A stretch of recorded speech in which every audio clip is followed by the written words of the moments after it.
ఒంటికి చాలా వేడి చేసినప్పుడు ఏదన్నా చల్లగా అవ్వడానికి శరీరం తాగుతాం కదండి, లేకపోతే ఏదన్నా కూడా తినడం లాంటివి చేస్తుంటాం కదా. అలాగే మలబద్ధకం ప్రాబ్లమ్స్ ఉంటే కూడా ట్యాబ్లెట్స్ వేసుకుంటారు కదండి. అలాగే ఎక్కువ రక్త విరోచనాలు వస్తాయి కదా, అలాంటప్పుడు కూడా ట్యాబ్లెట్లు యూస్ చేస్తారు కదా. అలా కాకుండా ఇలా స్వీట్ రూపంలో తినండి, అన్ని ప్రాబ్లంకి చెక్ పెట్టచ్చండి. ఇది సమ్మర్లో చాలా బాగా పనిచేస్తుందండి. సమ్మర్ అనే కాదు, మనం ఎప్పుడైనా కూడా చేసుకొని తినొచ్చు. ఇది ఎలా చేయాలో చూద్దామండి. ముందుగా మనం సగ్గుబియ్యం తీసుకోవాలి. ఒక హాఫ్ కప్పు సగ్గుబియ్యం తీసుకోవాలండి. నైలాన్ సగ్గుబియ్యం ఉంటుంది కదా, అది తీసుకోవాలి. చిన్నగా ఉంటుంది కదండి సగ్గుబియ్యము, అది తీసేసుకోవాలి. ఒక హాఫ్ కప్పు దీన్ని నీట్గా కడిగేసుకొని మనం నానబెట్టి ఉంచుకోవాలండి. ఒక హాఫ్ కప్పు సగ్గుబియ్యంకి 2 కప్పులు నీళ్ళు పోసుకొని నానబెట్టి ఉంచుకోవాలి. మినిమం అంటే ఒక 5-6 గంటల సేపైనా నానబెట్టి ఉంచుకోండి. నేనైతే నైట్ పూట నానబెట్టి ఉంచాను. ఇది వచ్చేసి గోంద్ కతీరా అండి. చాలా చలువ చేస్తుంది బాడీకి. అలాగే రక్త విరోచనాలు కూడా చాలా ఈజీగా తగ్గిపోతాయండి ఈ గోంద్ కతీరా తీసుకోవడం వల్ల. ఇది గోంద్ కతీరా అంటారు, అలాగే బాదం బంక అంటారు, అలాగే ఆల్మండ్ గమ్ అని కూడా అంటారండి. మనకు ఆన్లైన్లో కూడా చాలా ఈజీగా దొరుకుతుందండి, ఆయుర్వేదం షాపుల్లో, అలాగే సూపర్ మార్కెట్లో కూడా దొరుకుతుంది. ఇది ఒక పావు కప్పు తీసుకున్నానండి.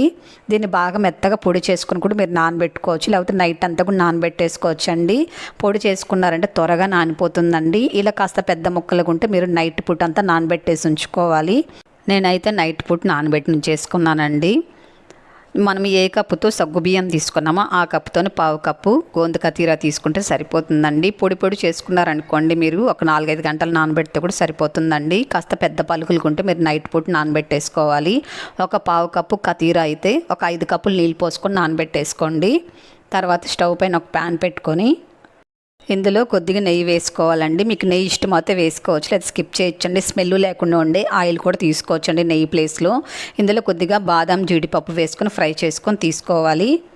అదే నెయ్యిలోకి మనం నానబెట్టి ఉంచాం కదండి సగ్గుబియ్యము, అది వేసుకొని ఫ్రై చేసుకోవాలండి. ఇలా ఫ్రై చేస్తున్నాం అనుకోండి, సగ్గుబియ్యం నానబెట్టి ఉంచాం కాబట్టి బాగా మెత్తగా ఉడికిపోతుందండి. ఇలా ఫ్రై చేసుకుంటే నెయ్యిలో చూడండి బాగా మెత్తగా వచ్చేసిందండి సగ్గుబియ్యం అంతా. ఇప్పుడు మనం గోంద్ కతీరా నానబెట్టి ఉంచుకున్నాం కదండి, ఏ కప్పుతో సగ్గుబియ్యం తీసుకున్నామో ఆ కప్పుతోనే 2 కప్పులు ఫుల్గా మనము గోంద్ కతీరా నానబెట్టి ఉంచుకున్నాం కదా, అది వేసుకొని ఇందులో మిక్స్ చేసుకోవాలి. మొత్తం కలిసేలాగా ఒక 2 నిమిషాల పాటు బాగా ఇలా నెయ్యిలోనే వేయించుకోవాలండి. చూడండి మొత్తం కలిసిపోయింది కదా. ఇప్పుడు ఇందులో 1 కప్పు చిక్కటి పాలు పోసుకోవాలండి. ఇదంతా కూడా మొత్తం కలిసేలాగా కలుపుకోవాలి బాగా. ఇలా కలుపుతూ మనము సిమ్లో ఉంచుకోవాలి. పక్కన స్టవ్ పైన ఒక గిన్నె పెట్టుకొని ఇందులో 2 కప్పులు బెల్లం తీసుకోవాలండి. మనం ఏ కప్పుతో గోంద్ కతీరా తీసుకున్నామో ఆ కప్పుతోనే 2 కప్పులు బెల్లం తీసుకుంటే స్వీట్ కరెక్ట్గా సరిపోతుందండి. 1 కప్పు నీళ్ళు పోసుకొని బెల్లం కరిగించుకోవాలి. ఇప్పుడు స్టవ్ ఆపుకొని ఇందులో ఫిల్టర్ చేసేసుకోవాలి. బెల్లంలో ఇసుక లాంటిది ఉన్నట్లయితే మీరు 2 కప్పులు బెల్లంకి 1 కప్పు నీళ్ళు వేసుకొని కరిగించుకొని తర్వాత ఇలా ఫిల్టర్ చేసుకోవాలండి.